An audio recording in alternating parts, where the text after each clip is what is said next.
morning, everybody. Welcome to Board Game Breakfast. I'm Tom Vassell. I'm Z Garcia. Good morning, y'all. It is a good day because it is another day. It's Thursday, and today I like doing Board Game Breakfast. There's a lot of cool news to talk about, lots of upcoming things. I mean, we have the Virtual Con, which is happening a week from yesterday, actually, so that's not too far away. Go online, play games with many people. I've seen hundreds of games scheduled there, so you can check that out. You can find it at the top of both dicetower.com and or boardgamegeek.com.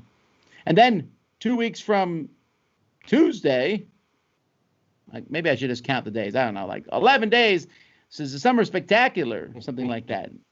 And we're pretty excited about that. We got top 10 lists, some announcements about the Dice Tower. Also, man, there's a lot of different things to talk about. We have a newsletter that we promised in our Kickstarter. That's going to be going out soon. If you want to sign up for that newsletter, you just go to dicetowerdigest.com. Right. And we're really going to be in trouble when we finally start that cooking page that I was hoping to call Dice Tower Digests. There's going to be some confusion there, Tom, but you know what? Let's do this first. Joke so far. My word. All right. My word, that's terrible. Okay.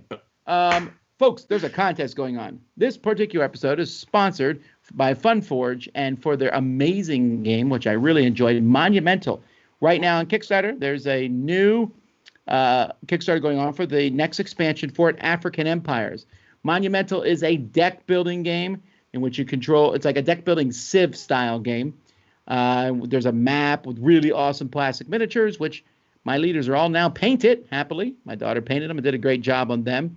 But now you can play as the Mali Empire, the Axum Kingdom, or the Zulu Kingdom with this new expansions, which also adds in a bunch of other things, too. So we have a contest running right now during the course of the show, only if you're watching live. And all you have to do to enter this contest is to email us at contest@dicetower.com. And in the subject line, put Monumental, the name of the game. And in the description or in the body of your email, put your address in case you win. This is for North America only, but it is the all-in bundle, which means you'll get the core game of Monumental, plus the Lost Kingdom expansion, which came in the original game, plus the African Empires expansion box, plus all stretch goals from both campaigns, the original one and this one. Wow. Once again, void for Dice Tower employees and their families. Every time. I would say friends, but that wouldn't actually eliminate many other people. So you cut me twice in a row. in the same thing. So, all right, it is a super fun thing. That contest is there, and if you want to see the Kickstarter, if you don't know anything about the game, we'll have a link in the description of the video for you to check out. Awesome. Man, there's a lot of stuff. And I'll tell you what, folks, if you like contests like this, we have a doozy, a pile of them coming up in the Summer Spectacular. So I don't know how many games, but there's a lot. So keep that in mind.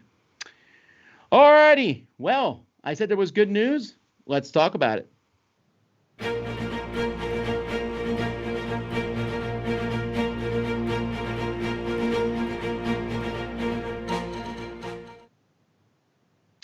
All right, in news where we look at a box from a really terrible angle.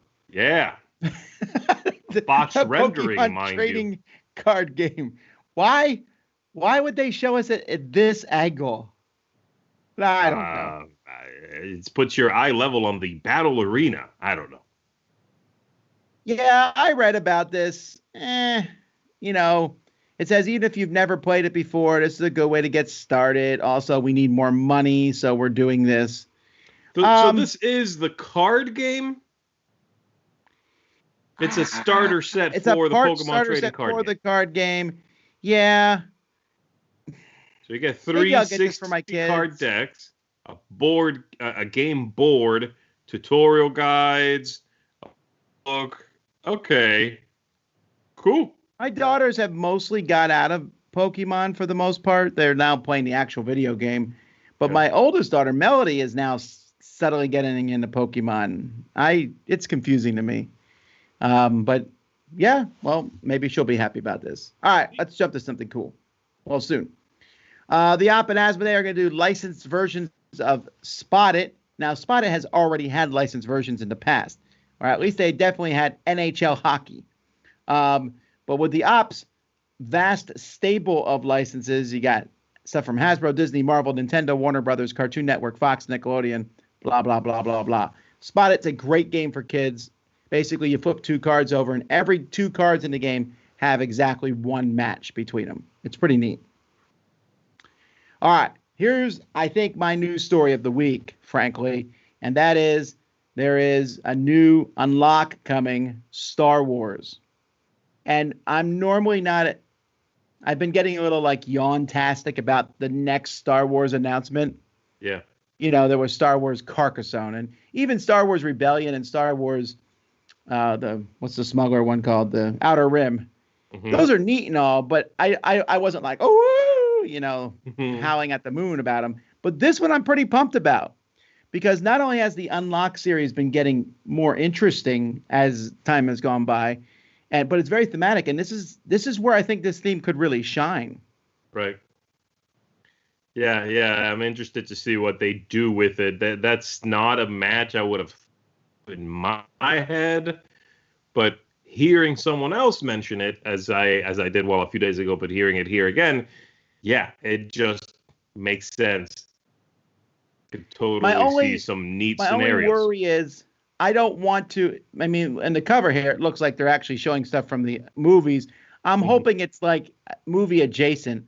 I don't want to get to a spot in the movie where they're like, "What do you do now?" And I'm like, "Well, I know because I've seen Star Wars." Sure. I don't think they'll do that. I assume that won't be a problem. I'm hoping there's a whole section in which you have to speak Wookiee to one another to communicate something only you can see. There's 2 cards. There's 2 cards phrases. That's what I'm talking about. That would be horrible. In other news that I'm really pumped about, this next game, Curious Cargo. This is from the same designer, Ryan Courtney, who designed Pipeline from Capstone Games. This is a 2-player version of it. It looks like it puts more emphasis on the placing of the pipelines part, which I like a lot. I really like Pipeline. It's a pretty strong economic game. This looks really cool. It looks great component-wise. The box is really good looking. I like his last designer. I like that it's a 2-player only game, because that means, I don't know, there's something about a 2-player only game where you know that they kind of designed and honed it for that grouping. Sure. Yeah, I'm a big fan of that, especially if it's based on another idea that they already have been cooking in their head for a while. So this is neat. I haven't played Pipeline, but I'll likely try this before I do play Pipeline. Yeah, I think I could see you playing this one first. It looks like It might even be your style there. We'll find out. Yeah, cool. All right. For some reason, I'm not actually sure why, the Spiel des Jahres Awards, there's 3 of them, and they always announce the Kinderspiel earlier than everything else. Mm-hmm. I'm not sure what the reasoning behind it, but it's always been that way. And so Hedgehog Roll wins. This is from Lifestyle Board Games originally. This may be the first time a Russian publisher has won the award, or at least the original publisher being Russian. Yeah, because it's usually been like Haba or Dreimagier or one of those, German companies. Mm-hmm. Yeah, that's neat. Have you played this, Tom? I have not, but it's a tennis ball with eyes stuck on it, and you're rolling them across things, trying to pick them up. That's a cool concept. Oh, I see. So they're sort of sticky and they Velcro-y, I guess, right? And they grab things. Yeah, I feel like it's Velcro. It doesn't say the word Velcro, but then again, Velcro, I think, is copyrighted. Trademarked? Yeah. This makes me think of that weird video game called Katamari, I think, in which you roll around the video game world, just having stuff stuck to you. And you build a bigger and bigger monstrous made me ball. Think of that too. Yeah. All right, neat, man, neat.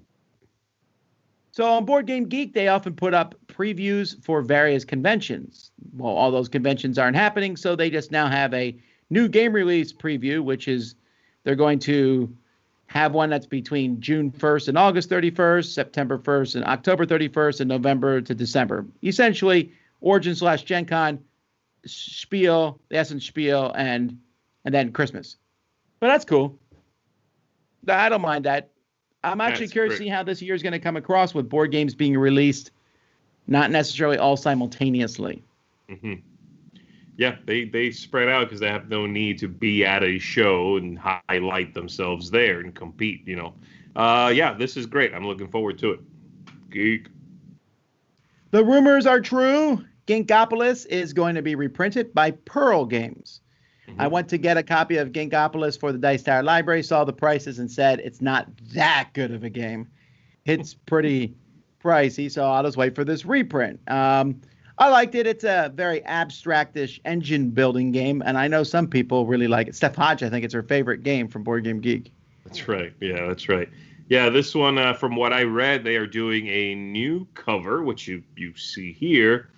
And I believe everything else stays basically the same. They are not reprinting an expansion that existed called The Experts. That's not part of it. That's not in the boxes some people were hoping for. This is largely a straight reprint with a new coat of paint, at least on the outside. All right, Junk Spirit Games announces Slip Strike is a 2-player game that's debuting this summer, and you're playing these cards, resolving them. You're trying to strike your opponent while avoiding a strike themselves, which sounds like the very epitome of rock, paper, scissors. Okay. But I do like the cover of this a lot. Apparently, it's also coming in 2 versions, orange and blue, and you can mix them. Then you can play with more than 2 players. Okay. I was wondering why, with that cover, everything in the game would be orange. I think that's why. The 2 versions of the games. I don't love the look of these cards and that sort of little makeshift board in the middle, but I do like that cover. Yeah, it's a good cover, right? Yeah.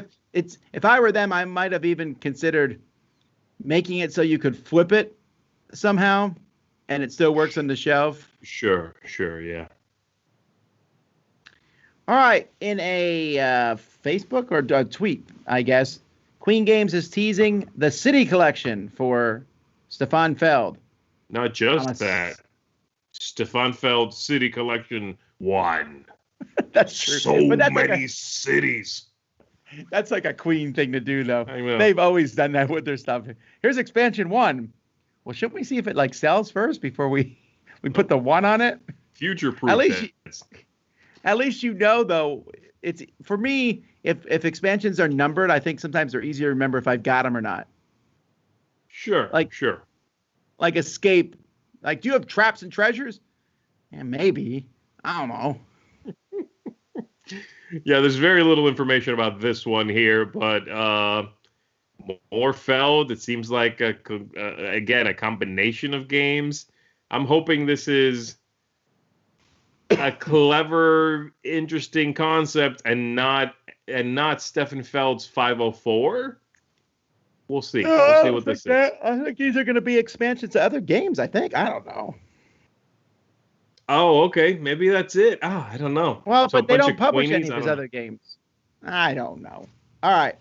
In news that will interest the 3 of you, the New York Times has released an article about turning your newspaper into a board game, where they show elaborately how to fold a sheet of newspaper into a self-contained hexagon that looks like someone made a new version of Catan and such. They probably forgot that most of the people who play board games have not subscribed to newspapers for the last 20 years. That's a slight jest. I know some of you watching get newspapers and all, but I literally haven't seen a physical newspaper probably in a year. Have you? When's the last time you saw one? It's been a while. Sure, yeah. I don't know when, but it's been a long time. I mean, I would subscribe to a cheap newspaper. I was in a barber shop. That's where it was. I haven't been to a barber shop in a very long time, so I wouldn't have seen one there. Yeah, well, I know. Saw a barber, though. I was reading my newspaper. I saw a barber walk by. It was weird. Right now, that's about as rare as a newspaper. Anyhow, I get it. It's neat that this is happening and all, and it's kind of like when you're telling people to fold your newspaper up into a game, you're starting to scratch the bottom of that desperation thing. Wait, you ran out of toilet paper? Watch our new graphic to show you how to utilize your newspaper for other things. Yeah, they're stretching. All right, Tiny Towns Villagers is the next expansion for the very popular Tiny Towns from AEG. And they teamed up with Josh Woods, who's the designer of Cat Lady.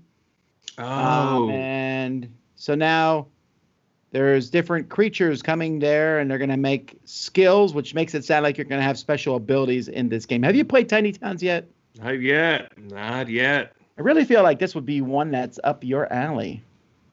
Yeah, no, it looks great. I like the cover of the original one. This one's really cute as well. That pigeon's a little off-putting. It's got like man legs, but the rest of them's a pigeon. It's freaking me out. But the thing about Tiny Towns is the first time I bought it, I didn't even realize it was an animal thing. It's on the cover, right? But I didn't think about it because it's not in the game at all. Oh, okay. But no, I haven't played it, and this looks great. All right, then in exciting news, we got a couple of things from Cosmodrones. We got the retail release for smartphone is coming in July. I know this for sure. That was Kickstarted. I think Kickstarter backers are starting to get those. And they also have an expansion, I think, or at least, there's an expansion 1.1 where it will have the stretch goals and non-exclusive content from the Kickstarter edition. So I think some of the stretch goals were various technological tiles. So that's kind of cool. Cool. I do like the title. Smartphone Inc. Status Update 1.1 is the name of the expansion. That's great. Here's the thing, though. When you open the box, you have to open it really slow until it gets to 100%. You're like, okay, I'm going to... And you're like, This actually happened to you right before we started our show today. Z decided to update his computer. It did. It was like, this was like, half an hour earlier or so, and it kept, I was like, yeah, all right, come on. But then the prediction says 40-some minutes. I'm like, better not be. Eventually, it got down to 16 minutes, and it just started. It said 16 minutes left, and then it was done. Those things are just designed to terrify you, I think. They really are. Yeah, so... I love what they go up all the way up to 99%, and then they stop. You're like, come on. Alrighty. Other news from Cosmodrome. There's an expansion coming for Aquatica, Cold Waters. Yes. So there's several modules with components out of 5th player, don't care. New location and ocean creature cards, that's cool. Mm-hmm. And an alternative mechanisms replacing the goal track in the base game. Now, I'm normally not on board with changing a major part of a game, but this actually sounds interesting because I thought maybe the goal track was possibly the weakest part of the game. Right, and they must have heard that as well if this is a big part of this expansion. So that's cool. I know that cover says art in progress, but that's still pretty cool. I actually saw this cover on their website. If you go to Cosmodrome's website, they have largely this cover. I think maybe the same imagery, but slightly darker perhaps. And it no longer says art in progress. So I guess they settled on it. But I am excited for it. And, well, for the base game as well, which, from what I understand, will be coming back into print from them a little bit before the expansion comes out. Do you want to fight with your friends online? Do I? You can play Game of Thrones, the board game digital edition. This is coming to Steam, both PC and Mac. So that's kind of cool. This is a big, grandiose game, so hopefully this one goes well. I don't know if they announce who's doing this. Oh, Asmodee Digital. Okay. All right, cool. I've not played this game. And then we have the op. We mentioned earlier that they were doing themed versions of Spot It. They also are continuing to do new themed versions of Munchkin, including Disney Munchkin, which is really, really broad. Like, really broad. Is this like it's probably the prettiest looking Munchkin I've ever seen. It is a little weird that, after a while you've wondered like that the Munchkin theme makes sense anymore in these. No. But I did play the DuckTales Munchkin. That kind of makes sense, yeah. Pandemic already has sort of gone off the rails with their theme, connectivity. But I like the look of them. That's nice. But I agree, it is very, very broad.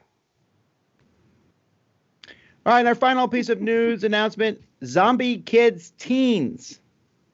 This is coming from Scorpion Mass. Now, Scorpion Mass says, and this is astounding to me, that they've sold 150,000 copies of Zombie Kids Evolution. Wow. That is crazy. I mean, I like the game a lot. I think it's a good legacy game for kids. That's not really destructive legacy as much as just, you're adding stuff to the game as it goes by, but It works really well. Simple little game. And now we got Zombie Teens Evolution. Now, I don't know how that works in the sense of age. As time goes by, the kids get older, Tom. That's how I get that, but I'm talking about for the players. It still says 8+ on the box. So I think it's for the same audience. They're just calling them teens because it's cooler. That's weird. You know what I mean? That's weird that the game's called Zombie Teens for ages 8 and up. Shouldn't it be 13 and up? What's going on? In France, you're a teenager at 8. I don't know. That's what it is. No, but obviously they're riffing on the whole, you can play a game for teenagers. It's just, it's like the Harry Potter books got more and more serious as they went along because the audience was growing up with them. Sure, right. But I don't think that's how this game is. The next one's going to be Zombie College, then Zombie Young Adults, then Zombie Midlife Crisis, and then Zombie Geezers will be the... Zombie Geezers with a Z at the end would actually be really funny. I would buy it. I like that. I like it. All righty, let's see what Dan is talking about in War Games. Here we go. So today, I'm going to show you a little bit how to play La Résistance by Flying Pig Games, game by Mark Walker. This La Résistance game is about the Free French, or the Resistance, taking care of their own in France during the German occupation of France in 1940 to 1945, or 44, I should say. So, here we go. La Résistance is a 3 to 5 player game, and it plays in 44 minutes. Why 44? Because that's when the Résistance was at its highest. I don't get it! Let him talk! Your dice is your ammo. If you roll a 6, you get a blue die. But if you roll a 1 with this die, you lose something.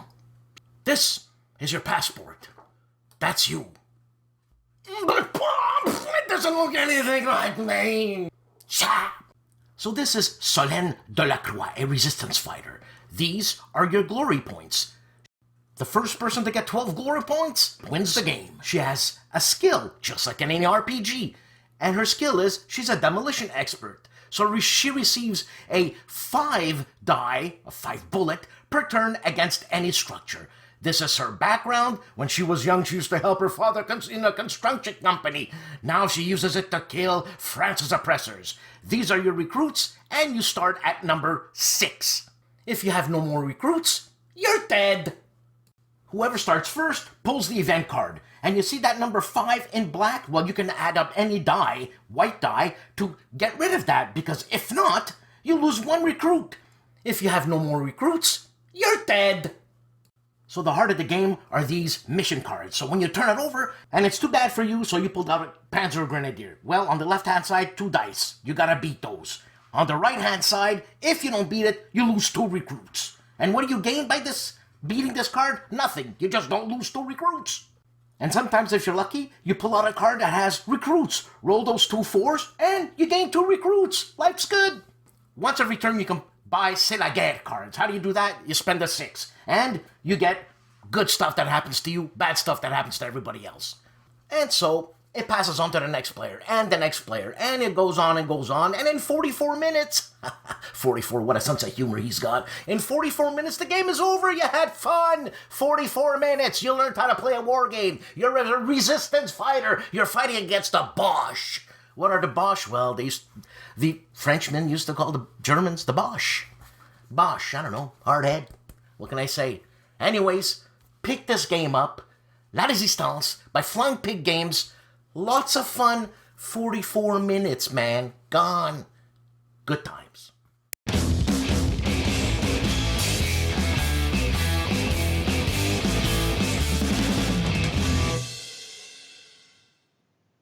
And it's time for Z versus you all. Sorry, Z versus y'all. All right, so today we're doing our survey game. And the way this works is I'm going to put up a survey of pre-done questions I have with 6 answers. You can vote for one of these answers. And then Z will try to pick the one with the second most votes, because that's the only way he can score. Well, he can score with the third most votes. So if he picks the answer that most of you voted for, he loses a point. You get a point. Otherwise, he gets 4 and 2 for second and third place, respectively. Okay. And then if he picks answers 4, 5, and 6, he loses 2, 3, or 4 points to people. So it's Trixies. And I put the most... Doesn't seem balanced. I'm just saying. It seems... doesn't seem balanced. Suck it up. Not only that, the very first question of today, the one I'm going to put in now, so look in the chat if you want to vote on these. The very first one I'm going to put in is the most ambiguous of all of them. So I went and read an article about important life lessons to learn from Monopoly. So I posted these here, and let's see what people agree is the most one that you can learn from Monopoly. So lesson 1, start saving early. Save your money for a rainy day. Lesson 2. Don't put all your eggs in one basket. You know, don't bank on everyone landing on Park Place and Boardwalk. Lesson 3. Plan for the unexpected. You're never sure what you're going to land on. You better have that cash reserves. Number 4. In life, it's good to have passive income. Generate passive income. You can go to bed at night and make money, just like when someone lands on your hotel property. Number 5, practice discipline. You need to think and be careful and make good decisions. And number 6, negotiate like a pro. You got to learn to negotiate if you're going to play Monopoly. So these are lessons that Monopoly can teach us according to the article that I read here. But that doesn't really matter. It's what people vote for. So again, the options are start saving early, don't put all your eggs in one basket, plan for the unexpected, generate passive income, practice discipline, or negotiate like a pro. And people are going to be voting on which one they think is the most important lesson you can learn from Monopoly. That's what it says here in the poll, right? I mean, I'm not like reading into it. It just says most important lesson learned from Monopoly. Okay, well, there's a bunch of good ones here. For example, discipline. That's good. The game's going to take a long time, so you need to be disciplined and patient and sit there and take it like a grown-up, you know. So that's important. Negotiating like a pro, that's certainly important. You can negotiate, for example, your way out of the game at the beginning. And then once you're stuck in it, though, discipline is important. I like the planning for the unexpected. You know, you might show up at a friend's house and suddenly you're playing Monopoly. You weren't planning on it, but it could happen. That's when you negotiate. And then if that doesn't work out, discipline. I like it. You know, there's also, of course, putting all your eggs in one basket, which is why whenever I show up at a friend's house, I take games with me just in case I get blindsided by Monopoly. I'm really feeling like you're stalling here. Oh, I was just ranting. Let's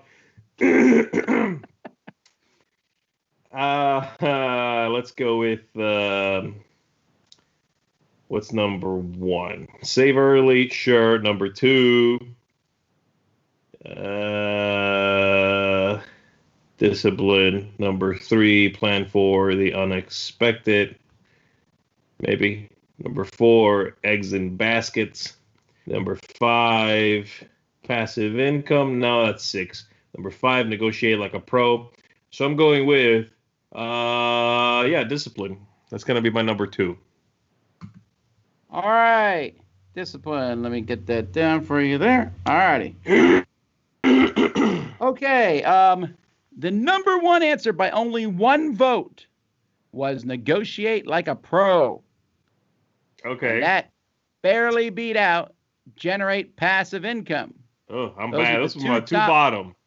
By a mile. Those were my 5 and 6. I did something wrong. 40 and 39 votes. 26 votes went to number 3. Don't put all your eggs in one basket. There are no baskets in Monopoly. I'm so what version are people playing? Like an Easter number Monopoly? 4 is practice discipline, which is what you said, right? Yeah. Well, that's better than picking 5 or 6. 5 was start saving early, and 6 was plan for the unexpected. Or someone here in the comments said, all money accumulation is based on chance. But that gives the people 2 points. Not bad, not bad. It's a small lead for the people. 2 points for the people. Fine. All right. Fine. Next one here. This one you're gonna have to read the people's minds, in a sense. The question's very simple. Who killed Mr. Body? Your choices: Miss Peacock, Colonel Mustard, Professor Plum, Miss Scarlet, Mr. Green, or Mrs. White. Okay. Miss Peacock, Colonel Mustard, Professor Plum, Miss Scarlet, Mr. Green, or Mrs. White. I know they changed one of the colors in a new modern one, whatever. I'm just going with the colors that I remember. Mrs. Peacock, Colonel Mustard, Mrs. White. There is Plum, right? It's Professor Plum, Miss Scarlet, and Mr. Green. So if you remember who these people are, the Colonel Mustard, obviously the harumphing gentleman, older gentleman. Professor Plum, the nerd. Miss Scarlet, the femme fatale. Miss Peacock, like the rich socialite. Mrs. White is the maid, I think. And Mr. Green's like that rich businessman. Right. I guess it's Dr. Lilac now or Sergeant Gray. Sorry, these are the ones. And this has nothing to do with the movie either, I guess, although people could read into that, I suppose. Well, the movie had a bunch of different endings, right? Yes, I still love that. This is so random, Tom. This is insanely random. Okay. Look, Colonel Mustard has had military training. He's a dangerous, slippery cat. He has a seed of evil in him. Get it? Seed? No one's laughing. No one's laughing. And then you got Professor Plum. He's the pit. You're embarrassing me in front of my friends. All right, man. I'll tell you what I'm going to do. I'm going to go for the no one expected it route. Miss Scarlet. Not how this game's supposed to work. Peacock, number 2. Mr. Green, number 3. No, Mrs. White, number 3. Mr. Green, number 4. Professor Plum, 5. Colonel Mustard, 6. There, I'm going with Mrs. Peacock. Did it for the money. All right, so just to clarify, you said it was probably Colonel Mustard, and then you put him as number 6? That is right. All right. So number 1, Colonel Mustard, by quite a bit. Be quiet. All right. Anyway, number 2, Miss Scarlet. Number 3, Professor Plum. Number 4, Mr. Green. Number 5, Mrs. White. Number 6, Miss Peacock. Come on, man. All right, the people now have 6 points. This is garbage. I don't know what to tell you. All right. Give me a fact-based question, and I'll destroy it like a paper bag. All right. Well, this one here just says, all it says is choose your weapon. All right. So here are the weapons you could choose. Okay. Lightsaber. Okay. Lawgiver pistol. Sonic screwdriver. Wait. A what? The Lawgiver pistol. That's Judge Dredd's weapon. Oh, yeah. Lawgiver or Lawbringer? Oh, maybe it's Lawbringer. All right. Sorry. I don't remember. I wrote Lawgiver. Anyway. Sonic screwdriver, proton pack, portal gun, or chainsaw. Lightsaber, lawgiver pistol, sonic screwdriver, proton pack, portal gun, or chainsaw? Proton pack. Okay. So lightsaber, lawbringer or lawgiver or whatever. Sonic screwdriver, which is the Doctor Who thing. Yes. Right? I don't know what it does. Whatever he wants. Depends on the episode. The pack, portal gun, chainsaw. Okay, so at the very bottom of the list, proton pack. It's literally only good for ghosts. That's like a one. It's like when you buy a utensil for the kitchen that does one really specific thing. That's what my the wife has proton told me pack very is. specifically to stop buying those kind of things. Oh, 100%. I used to buy them before. I'd be like, "Hey, look at this cool thing." You're like, "We use it once a year." Yeah, it like does one thing that you can simulate with like any a spoon. You know what I mean? It's like this lets you press garlic. It's like, well, you can do that with a knife. Yeah. All right, lawgiver's right, by the way. Lawgiver is right. Yeah. All right, lawgiver thing. All right, so bottom of the pack, proton pack. Oh God. I killed myself. Chainsaw is cool, but like boring with this in this pack, you know, in this grouping. So that's 5. Portal gun is amazing.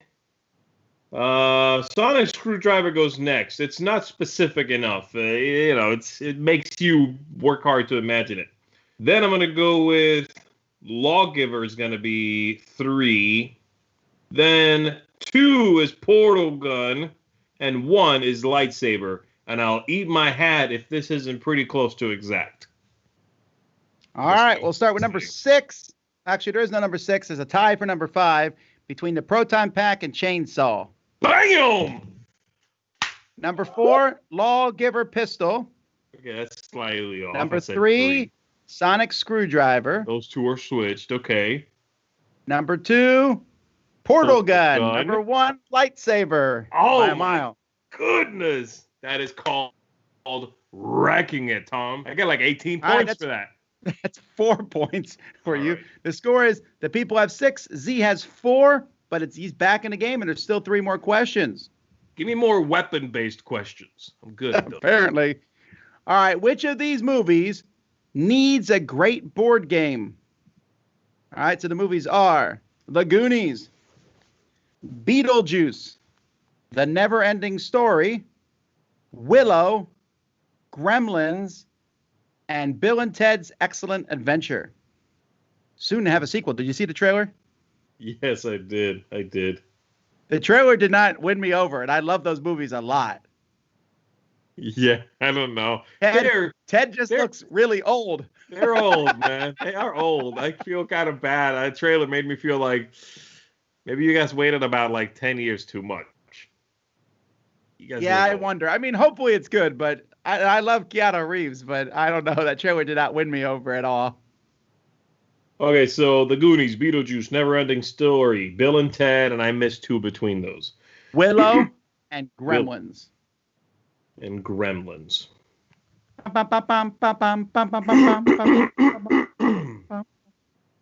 Excuse me. So the Never-Ending Story is like, there's some low-hanging fruit joke right there about that already having a board game, of course.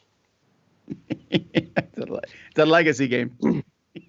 Except when you get to pack 15, it's like, go back to the beginning.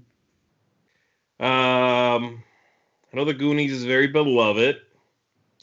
These are all really very beloved, but I'm trying to think what would make a better board game. I think the Never-Ending Story doesn't really scream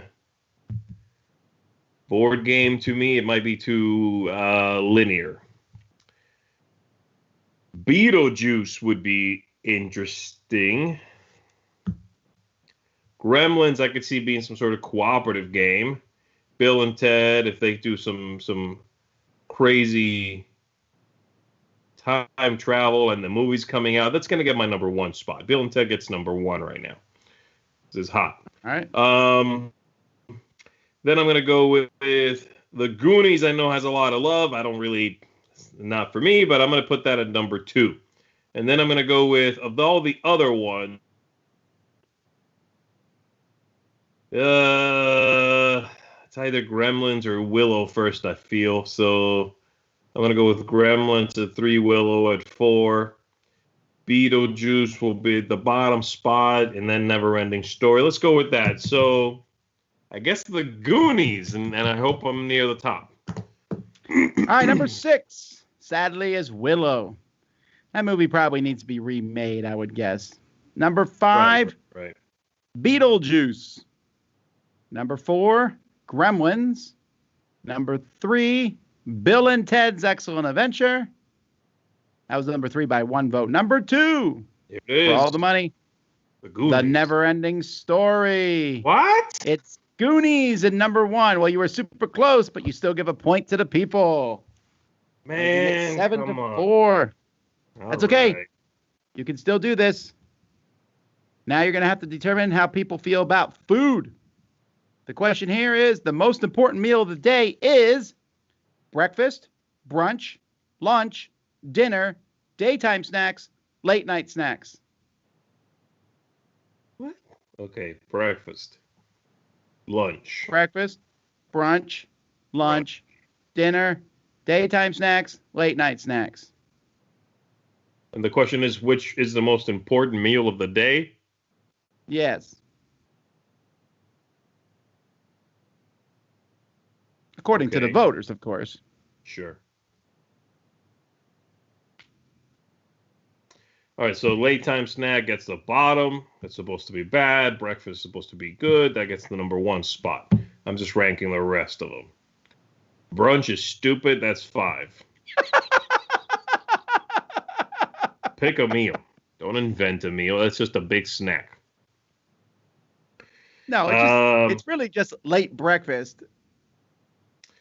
Daytime snack gets a number 2 spot. That's supposed to be good. Then I'm going to go with lunch goes after that for 3. Dinner goes after that for 4. So daytime snack it is. All right. Yeah. See, the thing about daytime is that it's such a nice broad term. If the sun's out, snacking's happening. You were correct with number 1. Number 1 was breakfast. However, that's 43 votes. Dinner got 41 votes. That's the number 2. Sorry. Number 3 is lunch with 31 votes. Number 4, despite you talking about people's late night activities, was late night snacks. Okay. And number 5, which just, I'll be merciful to Z, is a tie between brunch and daytime snacks. Although, had that one person not quickly voted, you would have picked the number 6 one. As it is, we'll give the people 3 points. Come on. What is happening? Really? Daytime snack tied with brunch? Alrighty, last poll here. How many points do I have right now? 4, and they've got 4. The people have 10. 10. So, great. Let's do it. Yeah, I can do this. Last one. Which of these franchises would you be most excited about playing a new game from? This is the people voting here. So, the Pandemic franchise, the Catan franchise, Carcassonne franchise, Azul, Ticket to Ride, or Love Letter. So, which of these, if you heard there was a new game coming in this line, would you be most excited about?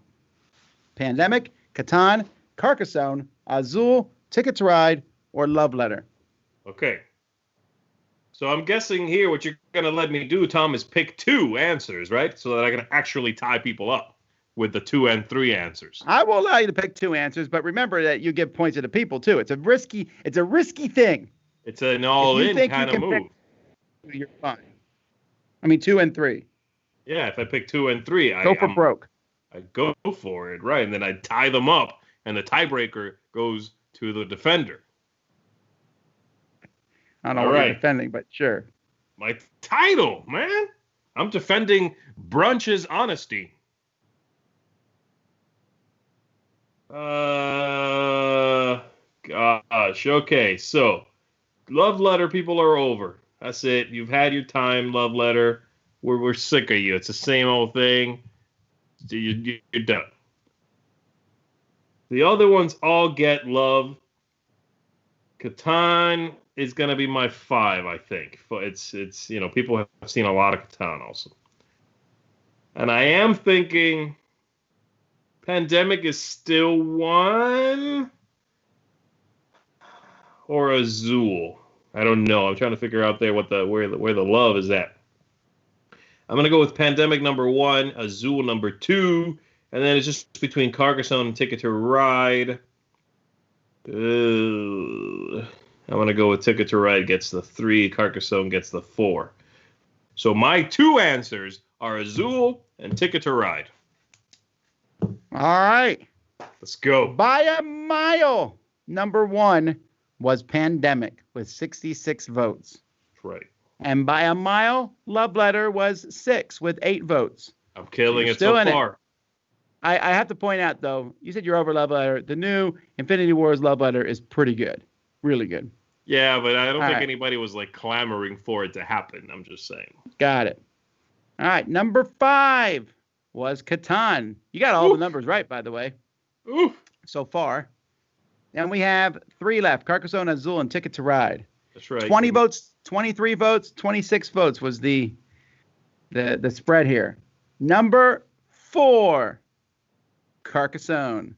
Okay. Number 3, Ticket to Ride. Number 2, Azul. I got all the numbers right, another Tom. 6. That's 10 points. But here's the thing. In case of tiebreaker, we would have gone by the rest of Z's picks. And since he got them all on the nose on this one, we will give you the tiebreaker in a victory. Yes. Don't forget the money later on. As soon as this is done, Tom, brunch time. After that, we're having waffles. All right. Well, that was my game. Let's keep moving to some contributors. We'll come back, and it's time for Z's Revenge. All right. Hi, everybody. Hello, we are Ryan and Bethany. From Ryan and Bethany Board Game Reviews. All right, well, today we're going to be talking about Color It. This is a roll and write game for kids. So in effect, it comes into a roll and color. Basically, what's going to happen is you have these colored sheets, or these blank sheets that you're going to color in. There's dice pips on the different spots on the board, and whatever you roll on the dice tells you which dice, where on the board you're able to draw, and with what color.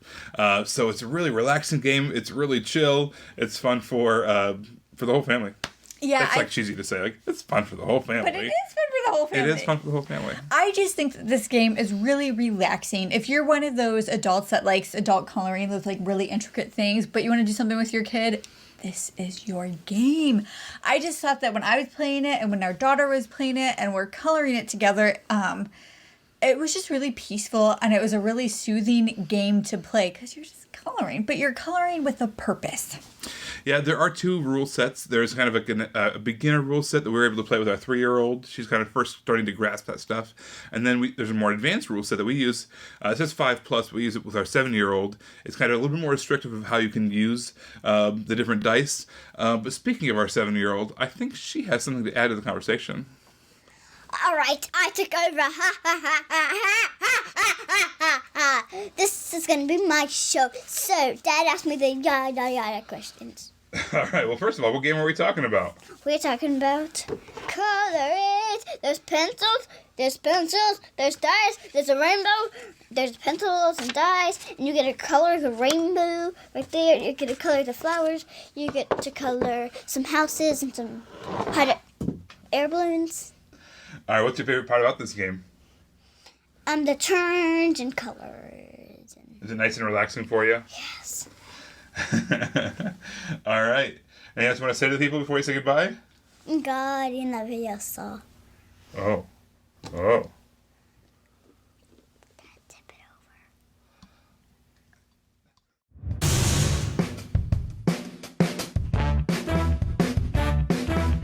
Welcome to Survey Says, where we survey you listeners and we discuss the results. We are the Board Game Weekenders. I'm Steven. And I'm Colby. In this week's episode, we asked, do you listen to music while you play board games? Okay, we have 29 responses this time, with sometimes being the highest with 13 responses. You're not always going to be able to listen to music, I think, when playing a game, depending on what situation you're in. So it's not really surprising to me that was the highest, at least. For me, I fall under the sometimes category. I like to have something going on in my head while I'm also thinking about my turn, like have something background.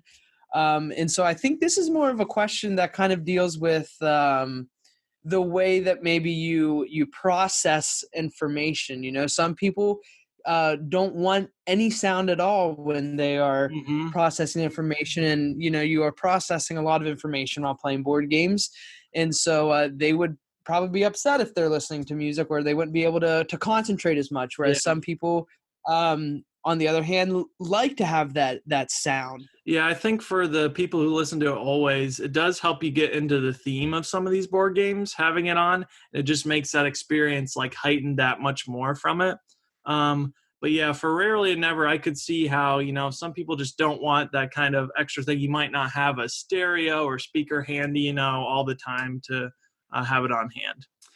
Thanks for checking out this week's episode. Let us know your thoughts on the results in the comments below. Look out for next week's survey on Twitter at BG Weekenders, and make sure to tune in to the next episode of Survey Says.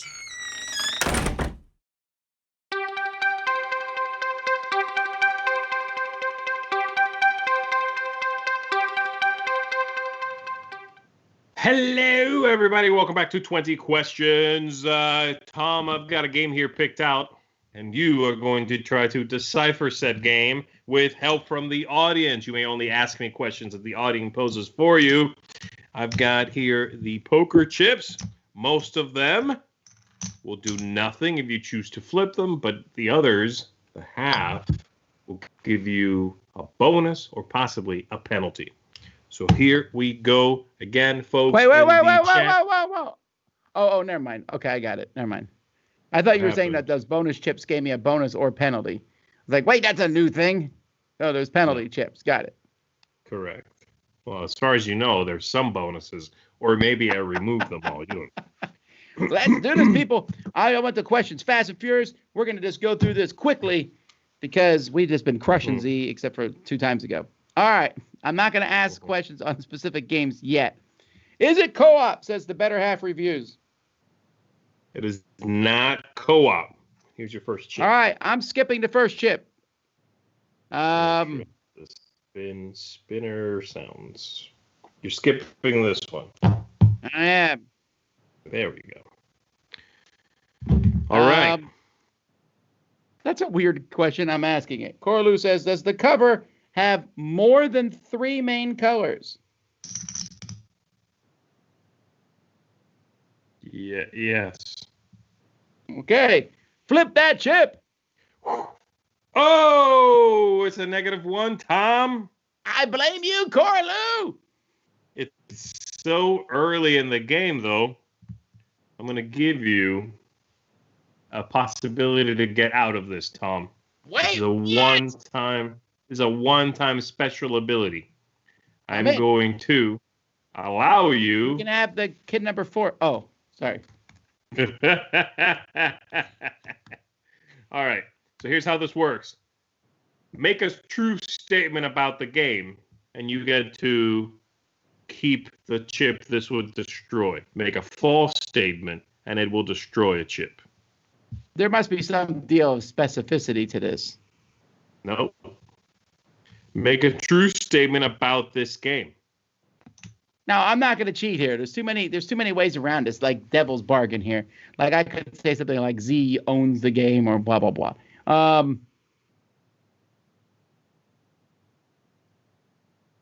I have played this game.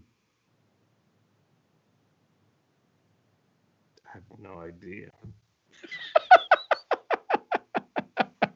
Let's find out. If it's rated, I will assume you have played it.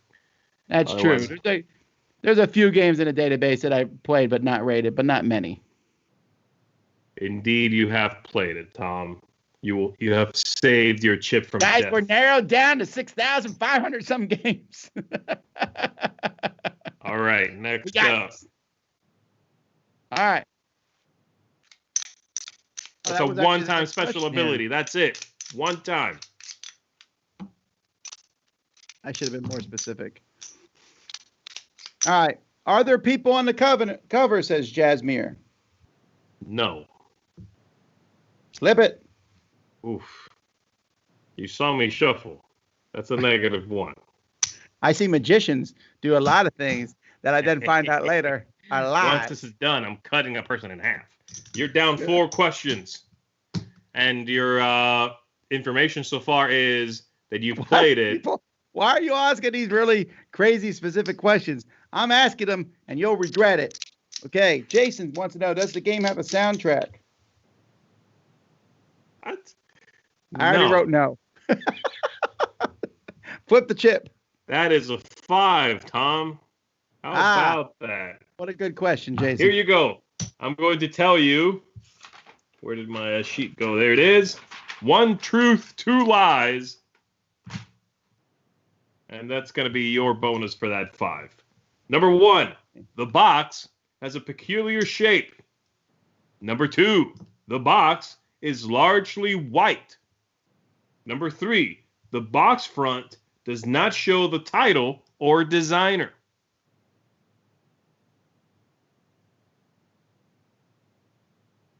One truth, 2 lies. Got it. All right. Does it have play more than 4? It does not. Flip it. That is nothing. You are down 6 chips. You've got 14 left. Martha says, does it have meeples?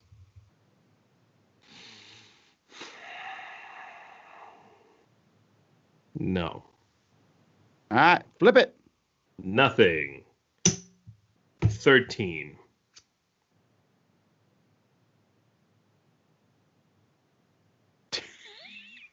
David says, does it have cats in it? I don't think so. Flip that chip. I don't think it's a cat. That's a -1, Tom. That's 3 in the first 6. Someone's cheating. You're down to 11 questions. Well, these are good questions. Is purple a player color in the game? That would require me to check. All right, we're all watching real carefully. Just slip. Just make one slip on screen and we got you.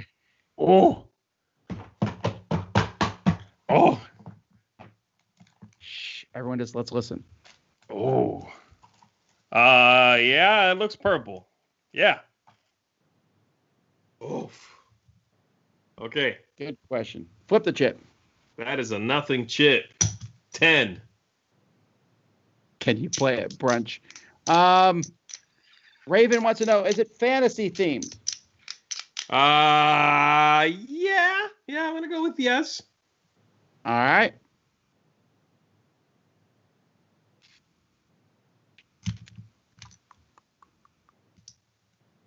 Flip it. Blam! That's a nothing chip. You're Mickey down to says, 9. Does it have dice? It does not have dice.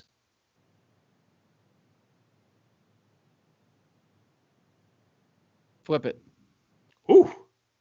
That's a Give 5. me something good tonight. All right, Tom. It's going to be, would you like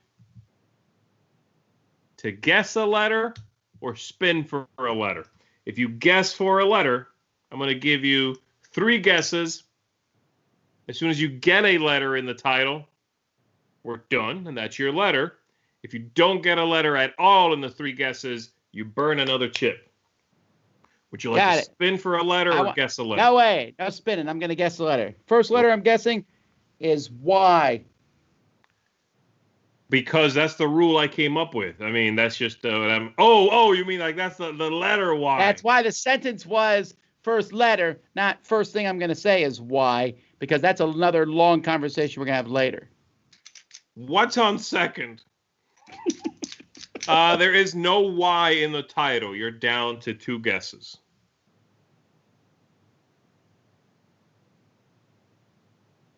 M as in mother. There is no M. You're down to 1 guess. Sorry, folks. I'm going to jump to a vowel here, I think. No. We'll do T for Thomas or Tomasito.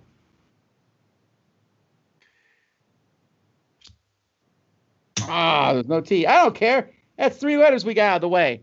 When we took T out, we eliminated half the games in the database. True. You still haven't eliminated raw. Oh, no, wait. Yeah, you asked for... Did you? No, I don't know. Justin says, does the game have currency? No. What a good question. Flip it. That is a nothing, Chip. You are down to 6 questions.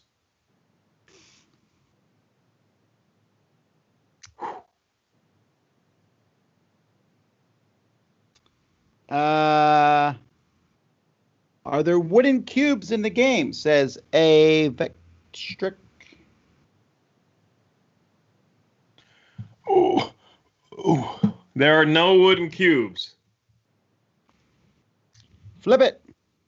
That is a 5, my friend. Yes.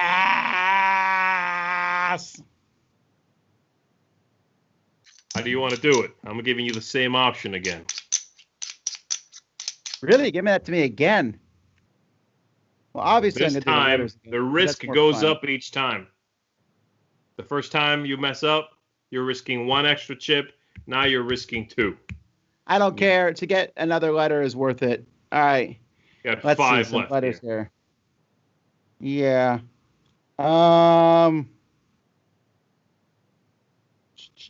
Let's see.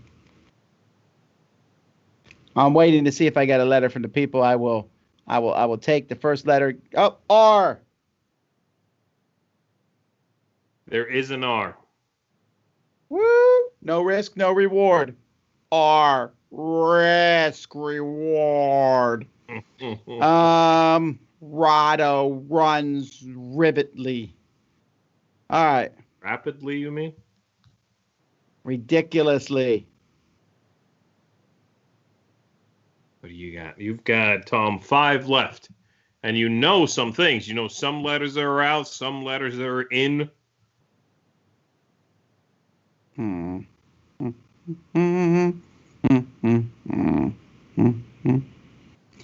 In a pinch, would you eat this game? In a pinch, I'd eat pretty much any game, I think. What do you got? Barry wants to know, are there personal player boards? There are no personal player boards. Cool. I'm skipping that chip. All right. You're down to 4.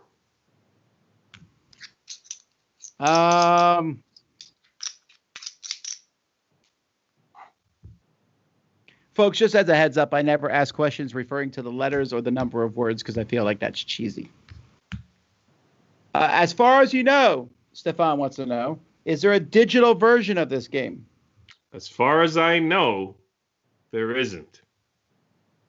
That's really not very helpful to you because as far as I know, there isn't one for a lot of games.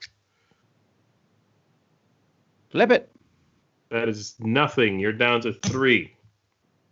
Can you smell the desperation now? I can smell the fear. Oh, wait, if you're jumping into this, there is a contest in this, and you want to jump back to the beginning to find out what it is. All right, Jordan wants to know, do players have hands of cards? Yes. Yes. All right, flip it. That is a nothing, Chip. All right, ladies and gentlemen, here's what we got. It's not co-op. There's 3+ colors on the cover. The cover also could be mostly white. It could have no title or designer, or it could be a weird shape. One of those 3 things that I said is true. There's no soundtrack, which narrows it down slightly. It does not play more than 4 players. It does not have meeples or cats or wooden cubes.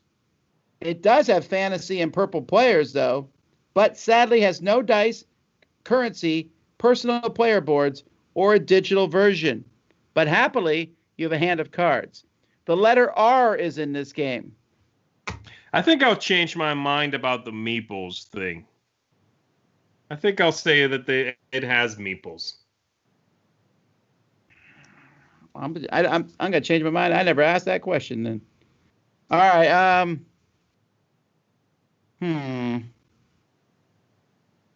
Yeah, I think those pieces count as meeples.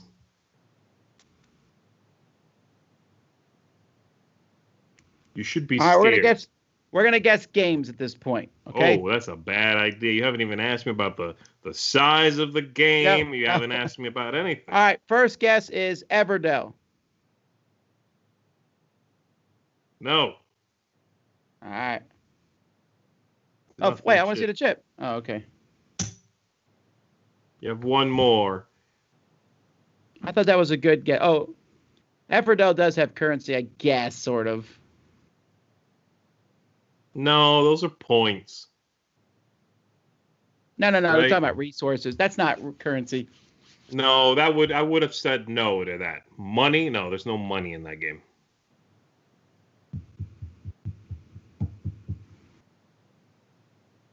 I'll tell you what, if you guess on this one and you don't get it, this is going to be a new rule now from here on out. He has these things. On the last chip guess, and I always give you one extra guess after, right? On this last chip guess, if you guess a game afterwards, assuming it's wrong, I will tell you if it's bigger or smaller than that guess. That's going to be the rule. The last chip ditch, we call it. All right, folks. I need some games here. I don't think Z's played that game. Do not underestimate me. This is how you've lost your soul many a time in this game. I have overestimated you more times. You're wrong in the estimation, is what I'm saying. Eat your soul with a nice Chianti and some fava beans. Nope. How do you cook a soul? Nope.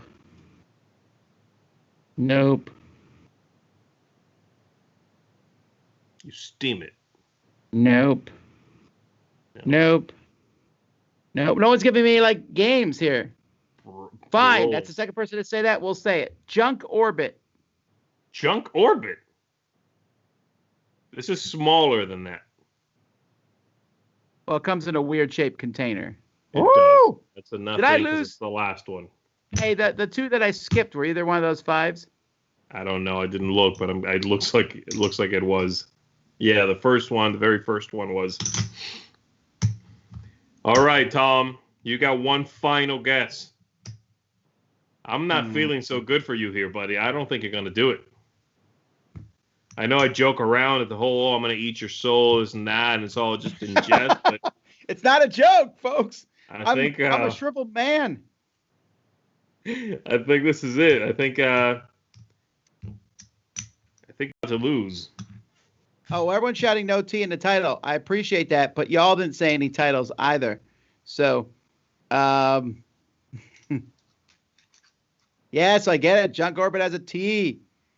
No, I spell it Junk or B. My version is Junk or B. Junk or B. All right. Tom, what do you got, man? I got nothing. Like, if it was me guessing, I don't think I have it. All right. It's not co-op, so people can stop saying the forbidden stuff. How do you know it's not co-op? That was the very first question we asked you. Is it co-op? And you said no. Oh, really? Okay. I don't remember that. It's not co-op. That's right, but I just don't recall. Boy, it felt like some of the rules of the games are about to be changed there. No. I got you. That's not co-op. All right, you're not getting it? You have no idea? Let me go look at the comments here, Tom, because I feel sad for you. I don't think I can eat your soul again. It's too... I can't do this to you. People keep saying forbidden stuff, even though I said no co-op. Like they keep saying things no one should say, you mean? Forbidden stuff? No, like Forbidden Island and Forbidden Sky. Now, Z doesn't even like Forbidden Sky. He thinks it's bad. Me too. Yeah, Forbidden Sky, I think everyone thinks it's bad. I don't think it's bad. It's bad. All right. Let me go over here and see if anybody's actually said it, okay? Let me look. Junk Orbit, blah, blah, blah. 5 minutes something. Sushi Go. Cacao. Ra. Burgle Brothers. Sushi Go again. The Others. No. I call foul. Z messed up. Wasabi. Alhambra. Happy Salmon.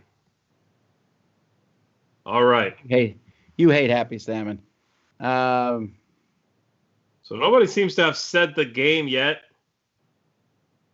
That does not meet that criteria.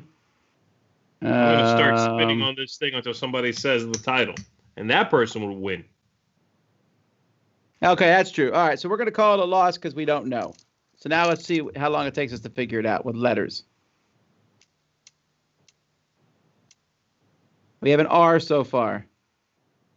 Your two truths and a lie. N. I think your two truths and a lie threw me off more than anything else. Because those are three good things that are very distinct. The problem is we don't know which one it is. That's true. Give us another letter. E. So you already have an N. You have an E. Yeah, but it can't be. You already had an R. And what else? That's it. Just NER. We know it's not YMT. I would have said near and far from NER, but that's because it doesn't meet your three criterias of mostly white box, weird shape, or no title or designer. Letter O. O. All right, folks. You can shout it out. All right, let's see. We have ONER. If we get Y, we have ornery. Oh.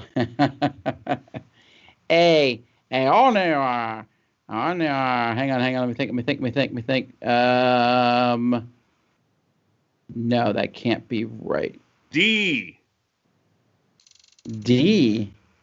Donor. I love eating donors. Donors.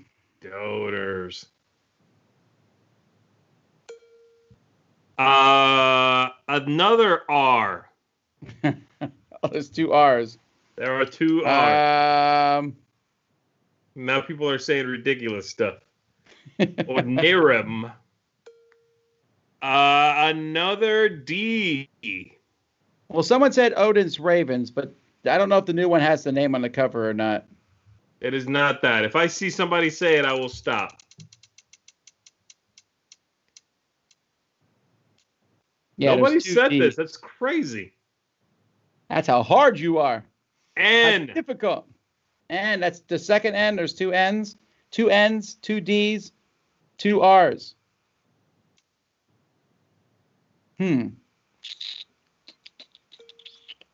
S. There's a lot of letters. That's the 10th letter we've gotten. That's amazing. I agree. V. Oh, wow. V. That's right. Yes, V earlier. V should give it to us. There's not many games that have a V in it, as in... There's only 3 letters left, man. You guys have almost every letter. Can't be Dragon and Flagon. Z didn't like that game. Ugh, no. All right, that's it. I've taken pity on you, but this is sad. I don't know what it is, actually. What's the first letter? Keep going. V is the first letter.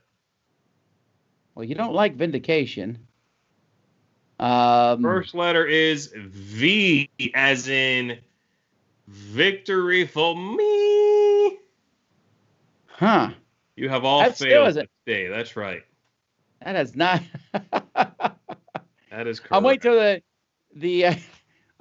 Terry Halo, their guest there was Renee Diverse. All right, nobody knows, man. This is it. Oh, yeah, I think you did do that one before. Woo! Well, you guys failed. I don't think anyone knows that game. I'm sorry. That is not a cat, by the way. It's cat-like. It's made by the same guy, though, who made the new cat game. The what's it called? Cat Island. It is? Oh, okay. Yeah. Well, it's from the same people who did City of Kings. Isle of Cats. That's what it is. Yes. And it's largely white. It's like pretty much all white. It's also not that good of a game.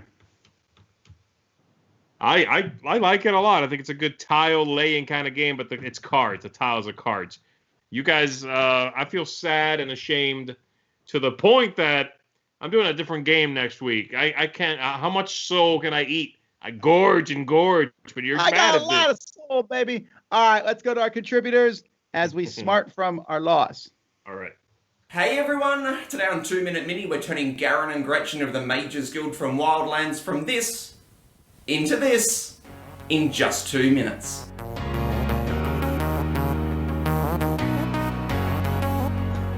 Hey everyone, Matt here from the Plastic Canvas, and today on 2 Minute Mini we're going to be painting Garen and Gretchen from Wildlands. Now, like in the previous episode that I did where I painted Edith and Hugo from the Mages Guild as well, I'm mainly going to be talking here about the different ways that I approach shading for these two minis, because the highlighting for both of them was done in the exact same way, just by layering up the colours, gradually getting brighter and brighter, and feathering out each layer so that I got a nice gradual blend back into the previous layer. But the way that I shaded both of these minis was different. So with Garen here, I used layering as well for his shadow. So I started with a darker version of the base coat color, heavily thinned it down with water so that each layer only made a slight change to the previous layer, and then just by adding layer after layer, and then in the same way as the highlighting, feathering the edges out so that there were smooth blends back to the previous layer, just gradually built it up and got darker and darker until I had the depth of the shadows that I wanted. But as we get into Gretchen here, I used washes for every part of Gretchen to do the shading, because the folds in the clothing are much closer together for Gretchen, and so the washes are going to work perfectly here because there aren't too many just flat smooth surfaces for the wash to pull in or to settle on. And what I've talked about in the past is that if you do have those flat surfaces, unless you get the wash a really consistent thickness, it dries in a blotchy way. It dries darker where it's thicker.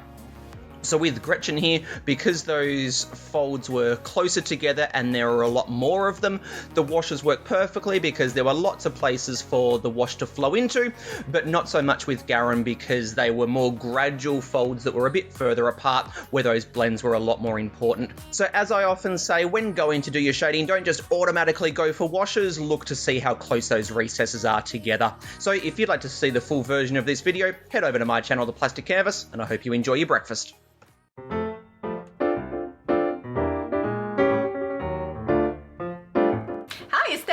And Tarrant here. We got a game called Cover Your Kingdom. It's a re-implementation of Cover Your Assets, which we haven't played. This has got different theme. I think I like this theme better, just looking at it. Not that I have played that one. Yep, it's a very cute theme. It's got some very nice pictures, which are sort of plays on typical mythological creatures. There's a hentor, which is a chicken-headed centaur. So that's very good. Yeah. So essentially, it is a set collection take that game.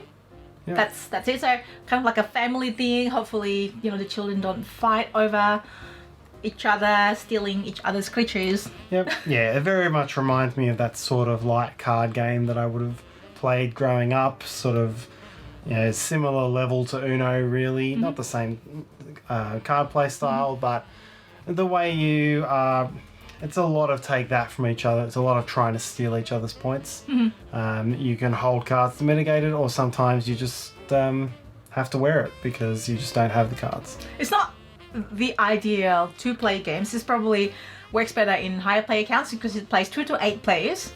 But at the moment when we play it, we kind of have no choice because self-isolation sort of thing. Anyways, 2 players, but at least we can only attack one person rather than who should we target? Do we ganging up over this person? So we only have each other. That's a good thing about Take That game, I guess, where you just target one person and that's it. Yep. But you are very much playing the cards that come into your hand. Yeah. Not a lot of strategy otherwise for 2 players. So a lot of family games. I think family game is the way to go for it. Yeah. So that's it. We are Maple University on YouTube and also with how to play videos and pocket playthrough videos on the Dice Tower. See you next time. Hey, okay, folks. So first of all, there is not going to be a top 10 list later on today. Well, there's a small top 10 list that I've already recorded. Top 10 epic Euro games. Come back for that one.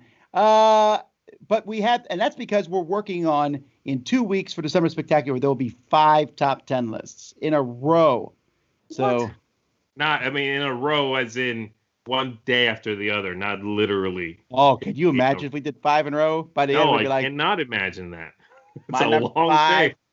No one cares. But anyway, we'll be back live tomorrow. The next live thing we have our daily chat tonight. I believe that's Mr. Garcia, actually. Right. That's right. We have a live gameplay tomorrow of Godspeed that just was released from Pandasaurus, so hopefully you enjoy that. Our contest, the winners for Monumental, which is an awesome game. So if you didn't win, I highly recommend backing it. It's a really fun game. But our winners for today's contest are Peter Monroe and David Phillips. Congratulations! Congrats, fellas. Someone's asking the exact dates of the Spectacular. Will be going from June 30th to July 4th.